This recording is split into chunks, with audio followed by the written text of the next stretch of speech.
वे गुरु करते हैं, ध्यान भजन करते हैं और यह संस्कार उनको आगे बढ़ाता है और सुगति में ले जाता है। गुरु पहरा रक्षा करते हैं। मन की गति गड़बड़ भी हो तब भी गुरु संभाल करते हैं। एक महात्मा थे, उनका नाम था जग्गा जी। जग्गा जी के गुरु थे दादू दयाल जी महाराज। दादू दयाल जी महाराज की सेवा में रहते थे, अब मांग करके लाते थे। आज तो बड़ी बड़ी फैक्ट्रियां हैं, धागा जो बनता है, रंग बिरंग के कपड़े भी बनते हैं। उस जमाने में मिट्टी का ही बना करके तकली बनाते थे। मिट्टी की गोल चक्की पर तकली और उसी से धागा बनाते थे। उस धागे के द्वारा फिर कपड़ा बुनते थे और फिर सूट भी मांग करके लाते थे। जग्गा जी घूम रहे थे और कह रहे थे, दे माई सूत अले माई पूत, दे माई सूत अले माई पूत। ये ट्रेन लगाते हुए घूम रहे थे। एक बनिया की बेटी वह जो है निकली घर से और सूता लेकर के आ गई सामने। ले बाबा सूत, आज तक कहते थे ले माई पूत। यह कह करके धागा लेकर के आए अपने बासे पर। दादू दयाल जी ने पूछा, अरे जग्गा क्या करके आया है? अब हुजूर सूता लाए हैं। अरे कुछ कहबो किया है? कहाँ हुजूर, हम तो बोले ले माई सूत ले माई पूत। और उसके कर्म में बेटा ये नहीं है, अब तुम कैसे कह दिया ले माई पूत? अब तो तुमको उसका बेटा बनना पड़ेगा। अब तो घबरा गया कि गुरुजी अब क्या आदेश है? कहा तुमको उसका बेटा बनना पड़ेगा। तुम कहा है न ले माई पूत, तो पुत बनो उसका। तो वो जग्गा जी फिर गुरु महाराज को प्रणाम किया, कहे गुरु महाराज देखिएगा, अब जब हम जन्मेंगे तो आप ही हमारा गुरु बनिएगा, दूसरा नहीं। आप हमको जरूर चला बना करके तब जाइएगा संसार से। कुछ दिन के बाद जग्गा जी की मृत्यु हो गई और वह जो लड़की थी वो बनिया की बचिया उसको जो है उसके गर्भ में हो गया। जब पैदा हुआ तो वह भी थी दादू दयाल जी की शिष्या। बच्चे को लेकर के गई बाबा के पास। सुंदर में जो देखे दादू दयाल जी, अरे सुंदर तुम आ गया। वो जो कहे सुंदर तो नामे पड़ गया सुंदर दास जी। ये कहानी सच्ची घटना है। सुंदर दास जी बचपन में ही वो गरीबदास जी का सुने, गुरु भाई थे गरीबदास जी, तो बचपन से ही बड़े मेधावी, कविते में बात करते थे। सत्संग में भी ऐसे कविता बोलते थे। सुंदरदास जी का बहुत सा भजन लोग सत्संग के रूप में भी सुनते हैं। तो जब वही जिज्ञासा हुई चित्त ये वो सुंदरदास तुमको कछु भूमि नाही आपते जब आयु नाही जो पंचविश नाही सो तो भ्रमु पर ग्रह है। मनहर छंद में भी गाते हैं हम लोग, मनहर छंद में गाते हैं ना, जब ये छिपी जाला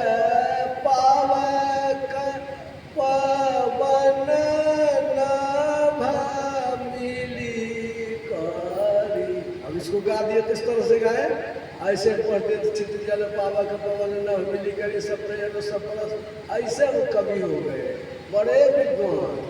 और संत मत का बहुत जबरदस्त प्रचार किए। कहने का मतलब गुरु का आशीर्वाद सदा रहता है शिष्यों पर। एक पुस्तक मैंने पढ़ी थी, विश्राम सागर।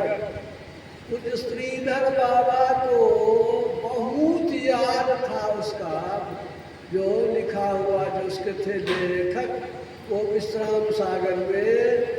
तो किताब की हम लोग खोजते थे कहीं मिल जाए वो किताब। बाबा जब बोलने लगते थे, कोई कोई संत लहत है या को छन सुनहु बतावहु ताको प्रेम दिवस पल की सुधी भूली गद गद गिरा रोम रही भूली कभी चलत बैठ कबू जाई कबू नाचत करताल बजाई। ये सब भजन उसका था, विश्राम सागर का। बाबा जब गाते थे, होते होते वह किताब छपरे में मिल गया मेरे भतीजा को। वो तो समय खत्म हो गया होगी, तो वो किताब लाए, उसने एक कहानी की। वह कहानी हम आप लोगों को सुना देते हैं। तो वो जो थी कहानी कि एक बार नारद बाबा घूमने के लिए निकले। घूमते ही रहते थे, घूमते घूमते ब्राह्मण की बस्ती से जा रहे थे। अब ब्राह्मण की बस्ती में उनको लग गई भूख। अब भूख लग गई तो सोचे कहीं मांग लेंगे खा लेंगे।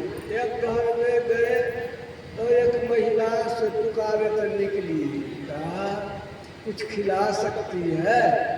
तो महिला ने कहा बाबा आपके जैसा यदि मिल जाए अभ्यागत तो क्यों नहीं खिलावेंगे, और आप महात्मा है बाबा आप जाइए स्नान कीजिए, जब तक में आप नहाइएगा पूजा पाठ कीजिएगा तब तक तो भोजन तैयार रहेगा, एकदम कर लेंगे तैयार। ठीक बात है। तो नारद बाबा चले गए नहाने के लिए, पूजा पाठ करने के लिए। बढ़िया से भोजन बना करके तैयार कर लिया। नारद बाबा को बैठा करके बढ़िया से भोजन कराई। भोजन जब किया हुआ हो गया तब वो हाथ धो रहे हैं नारद बाबा, ये पानी दे रही है, हाथ धो भी रहे हैं। अब पूछ रहे हैं भोजन तो बड़ा बढ़िया बनाया, तुम्हारा गुरु कौन है? और जैसे पूछा तुम्हारा गुरु कौन है, महिला ने कहा बाबा हम तो गुरु कर्मे नहीं किए। जैसे कहा गुरु कर्मे किए, कहा तुम्ही गुरिया है, तुमको गुरु नहीं है, अब तुम्हारे हाथ का जो हम भोजन कर लिए अब तो हमारा बुद्धि खराब हो जाएगा, इसलिए इस भोजन को पेट में कैसे रखेंगे? नारद बाबा जोगी आदमी हाथ में उंगली दे दिए थे, मुंह में उंगली दे दी। अब मुंह में उंगली दे करके लुनलुनी था ना, उसको हिलाने लगे। तो लुनलुनी हिला लगा तो जितना खाए थे सब सीज गए, वो छड़ दिए, वो कर दिए। ये बेचारी बाबा कितना मेहनत से बनाए थे, सब उखड़ वो छोड़ दिए। ये बेचारी माथा पीटे। हाथ जब धोया हो गया तब पैर पकड़ लिया, बाबा अब तो आपको छोड़ेंगे नहीं, अब हमको लिगुरिया है तो आप गुरु बनिए, आप बाबा आदमी हैं, जोगी हैं, वो पैर छोड़े नहीं।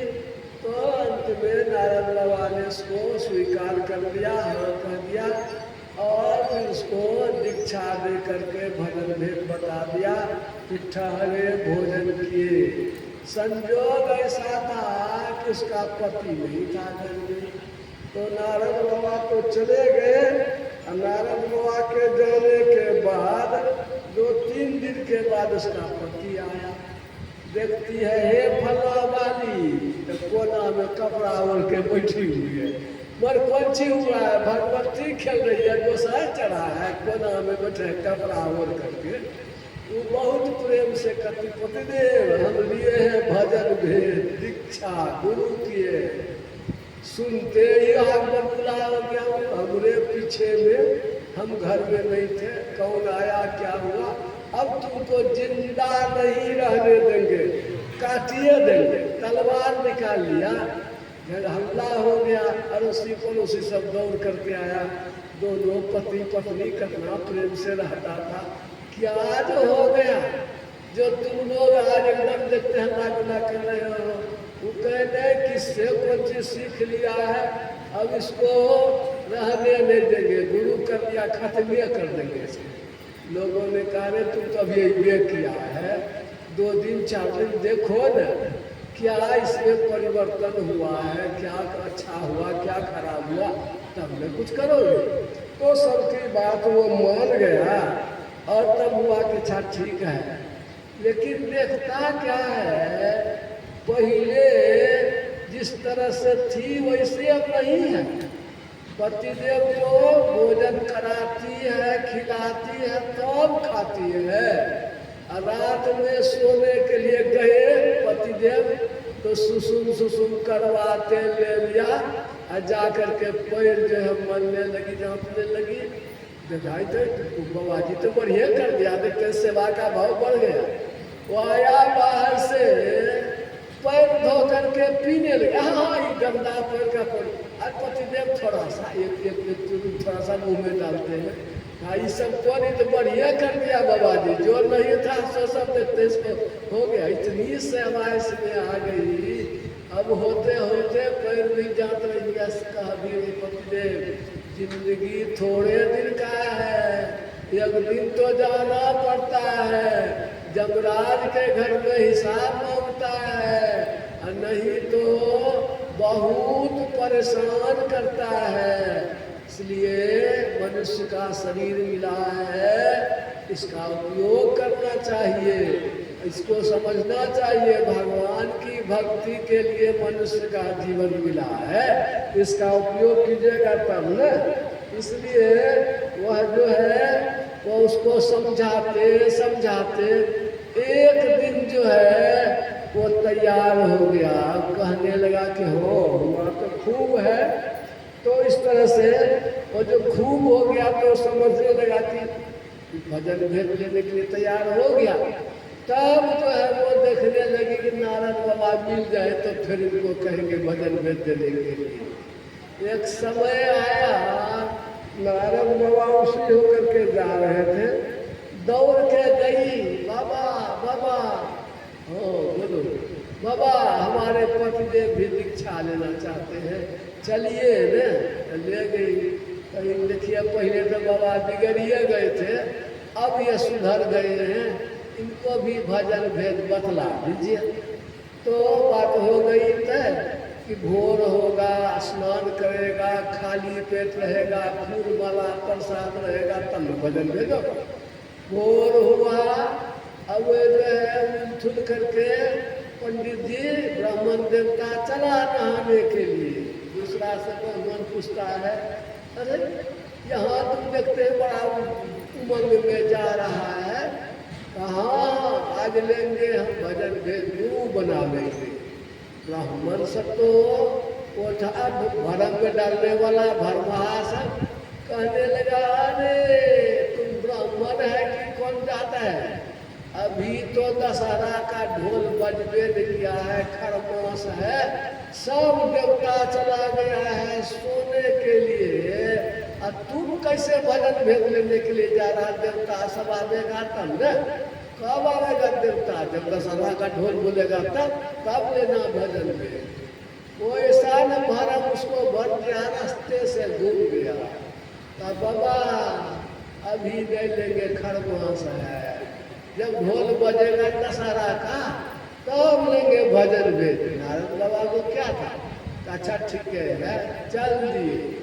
कुछ दिन बीता, एक दिन ऐसा ठनका गिरा, दोनों पति पत्नी कई बेर सा। जब मर गया दोनों पति पत्नी तो ये तो ध्यान भजन करती थी, इसको लेने के लिए आया देवदूत।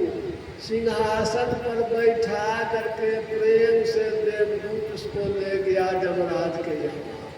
और उसको लेने के लिए आया जमराज, एकदम आँख लाले लाल, कपार पर एकदम बड़का बड़का बाल, हाथ में मुगदर, सिक्कड़ से बांधा कस के, अब बांध करके सर को जल्दी चल दे डंडा ले चला।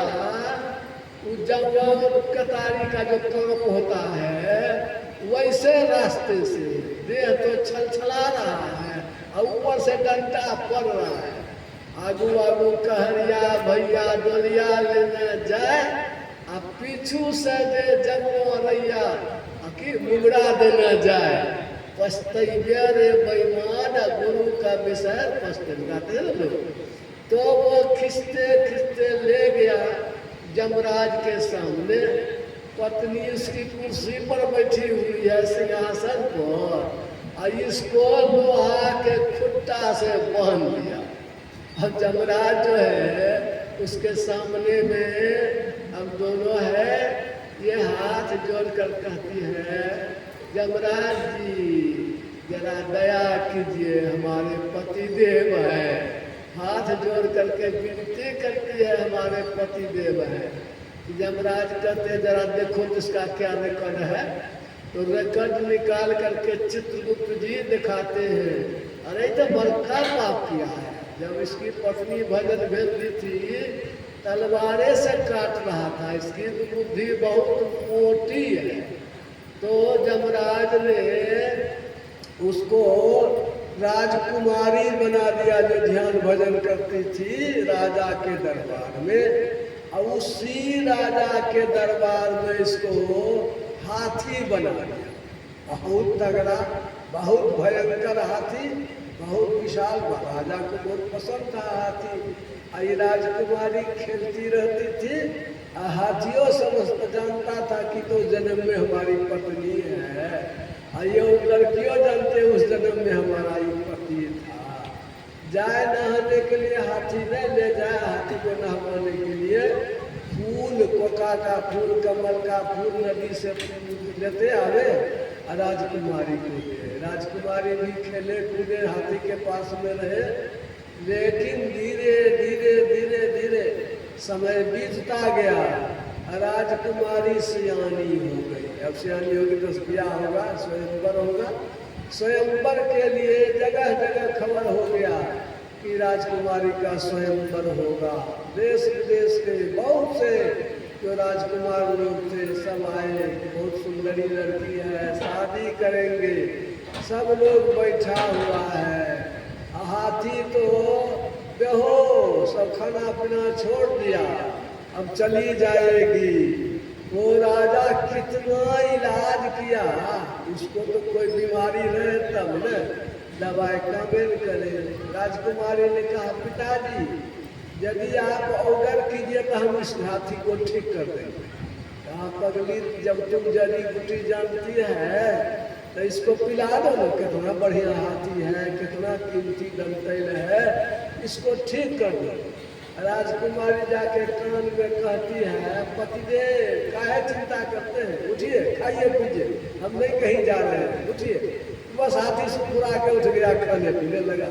उसको तो यही खाली सोच था, तो फिर खाने लगा। तो फिर वो जब राजकुमारी का स्वयंवर शुरू हुआ, राजकुमारी सखी सहेली के साथ हाथ में माला लिए हुए जाती है, अब माला लेके घूम रही है। अब घूमते घूमते राजकुमारी, सब राजकुमारी राजकुमार को देखते सुनते, किसी को माला नहीं देके हाथियों को माला पिला दिया। हाथी को जब माला पिला दिया तब तो हल्ला हो गया, राजा का जमाए हाथी। बेचारा राजा तो शर्मा करके एकदम हो गया पानी, बेटी तो होशियार है, यह कैसे कर दिया। तो फिर दोबारा माला दिया, अब फिर घूम फिर करके और राजकुमार के बीच से निकल करके फिर हाथियों को माला पहना दिया। जितना राजकुमार था सब उठ उठ करके भाग गया। पगली को कौन ले जाएगा, पगली से ब्याह करके क्या होगा, परेशान कर देगा। सब राजकुमार भाग गया।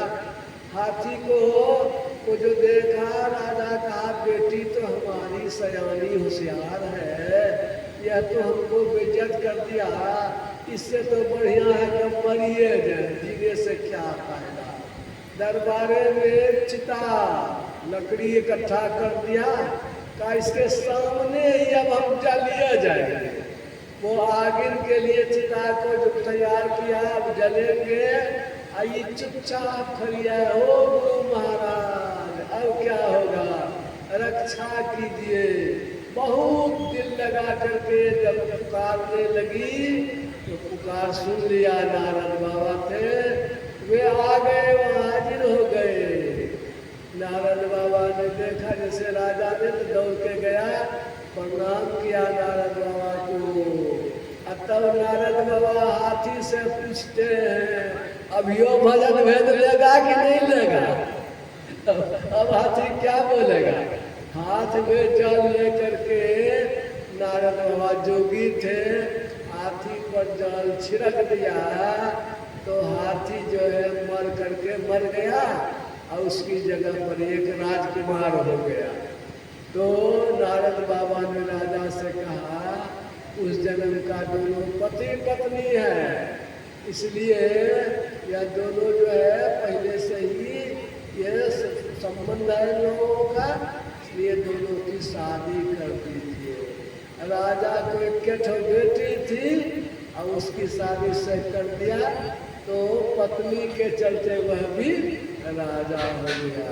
कहने का मतलब है, गुरु मिल जाए पक्का तो काम होगा सच्चा, कल्याण होगा।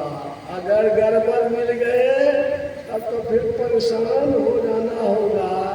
लोग कहाँ जाएंगे, क्या होंगे, कोई ठिकाना नहीं होता है।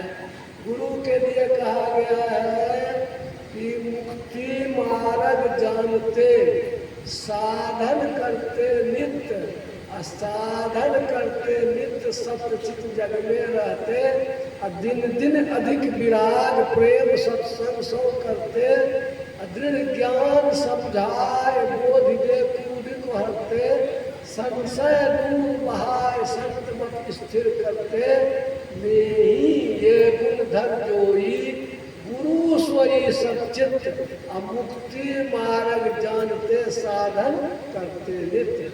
इसके लिए उन्होंने कहा कि गुरु जी में तीन बात देखिए। एक बात, जिनको समझाने से संतमत ठीक ठीक समझ में आ जाए, अपने समझेगा तब न दूसरे को समझाएगा। इसलिए पहला गुण की वो समझा सकते हैं संतमत को ठीक से, एक गुण। दूसरा गुण, जो नित्य ध्यानाभ्यास करते हैं, अपने नहीं ध्यान करेंगे तो चलवा को क्या सिखाएंगे। तो वो देखना चाहिए कि वे ध्यानाभ्यास नित्य करते हैं। दूसरा खूबी, और तीसरी खूबी क्या कहा कि और सब खूबी रहे तो रहे, लेकिन यदि आचरण में कमजोरी रहे, सदाचरणी नहीं रहे, तब गड़बड़ हो गया।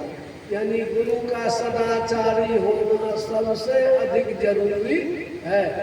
यदि गुरु दुराचारी है, पहले नहीं जानते थे, जानने के बाद तुरंत छोड़ देना चाहिए।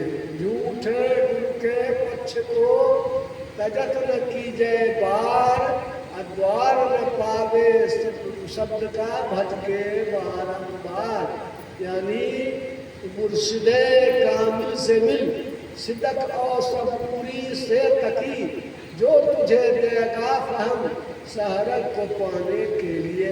सच्चे और पूरे सद्गुरु का मिलना ईश्वर के मिलने के तुल्य है। उससे जो है उनका कल्याण होता है। सब लोगों को चाहिए हम लोगों को सन्मार्ग पर चले, अच्छे गुरु की शरण में जाए, और थोड़ा सा अभ्यास लोग पढ़ेंगे लिखेंगे कि वही ध्यान भजन करेंगे, लोग कहते हैं ना, पढ़िए लिखिए, दुनिया का भी काम कीजिए, कमजोर मत होइए। हमारे गुरुजी भवानीपुर में हम लोगों को हिंदी पढ़ाते थे, वो सियासरन कुंवर कुछ विष्णुकांत बाबा हमारे यहाँ जाते थे, तो भूमियार थे, उनको था कि पंडित जी हैं इनसे दीक्षा लेंगे, तो दीक्षा लिए थे। उसके बाद फिर सैदपुर में सत्संग वगैरह में रहे थे, तो कुप्पा घाट में आए, रिटायरमेंट के बाद बराबर आते थे कुप्पा घाट। तो कहा कि देख हमरे पोता को भजन भेद, पोती को दे दो भजन भेद, लेते आइए यहीं पर कुप्पा घाट में आचार्य श्री से दीक्षा दिलवा देंगे। कहने नहीं तुमको हम जानते चलते, हम नहीं माने। गए वहाँ तो पोती पढ़ती थी 10वीं में और पोता पढ़ता था 9वीं में। कभी मेट्रिक पास नहीं किया, करने दीजिए, कहने भूमियार का धियापुता है, क्या होगा ठिकाना नहीं है, बताइए। अब तुम जानते थे उसकी माँ सत्संगिनी है, भजन बेटी है, एक उनको बेटा था। तो दोनों को हमने जब भजन भेद बताया तो कहा देखो पढ़ाई में कम नंबर आवेगा, गड़बड़ हो जाएगा, इसलिए तुमको जो हम बताते हैं उससे मन तुम्हारा एकाग्र होगा, मन में आवेगी स्थिरता, और उस एकांत मन से जब पढ़ोगे तो झटपट याद होगा। बिंदु का ध्यान करने से बिंदो मनोलयं कृत्वा सकल विषय ज्ञानं भवति। बिंदु में मन लय करने से बहुत बुद्धि तेज हो जाती है, इसलिए नंबर कम नहीं आना चाहिए, यानी कि पढ़ो करना, अध्ययन भजन भी करना, जो बता दिए। लड़की पास की मैट्रिक में, उसको डिस्टिंक्शन आया, वो बड़ा खुश हुआ, हमको भी खुशी हुई, डिस्टिंक्शन आया। अगले साल जब पोता परीक्षा दिया, उसको 92% नंबर आया। तब तो सब लोग पूरा परिवार को घाट आकर के चढ़वा चढ़ाया। ये इस बीच में अब तो सियासत बाबू का शरीर छूट गया, भंडारा देने के लिए आया था कुप्पा घाट। उस लड़की की शादी हो गई है भूमिहार में, एम्प्लॉयड लड़का, पढ़ा लिखा लड़का, और उसको बच्चा भी हो गया था, वही लड़की भी थी, उसका परिवार भी था। लड़का वो अब मेडिकल में हाउस सर्जन में हो गया, मेडिकल में हो गया हाउस सर्जन। क्या कहेंगे, भजन कर लेने से कमजोर हो गया, पढ़ने में पीछे पड़ गया, सो सब बात नहीं है। इसलिए पढ़ना लिखना भी है, ध्यान भजन। मैं 10वां में पढ़ता था तब भजन भेद गया। एक कहने का मतलब यह है कि यह जो ज्ञान है, ध्यान है संत मत का, वह आपको हर तरीके से उन्नति के रास्ते पर ले जाता है। इसलिए इसके साथ रह करके हम लोग अपने जीवन का लोक और परलोक दोनों को सफल बनावे, यह संदेश है। 9 बज गया है, अब फिर आगे भी बढ़ना ठीक नहीं, आगे बढ़ोगा। इसलिए मैं अपनी वाणी में विराम देता हूँ। कल फिर सत्संग होगा, कल और चर्चा सुनेंगे। यह जो माता थी, ये सब सद्गुणों से, ये सत्संगिनी थी, सत्संग भजन ध्यान करती थी। सत्संग का संस्कार तो पड़ ही जाता है, सत्संग के हिसाब से, ध्यान भजन के हिसाब से, तो उनकी सुगति तो हुई होगी। और यह जो कार्यक्रम हो रहा है, यह और भी उनको सहयोग करेगा। ये शब्दों के साथ सबकी मंगल कामना करते हुए व्यक्ति वाणी विराम देता हूँ। बोलिए श्री सद्गुरु महाराज की जय।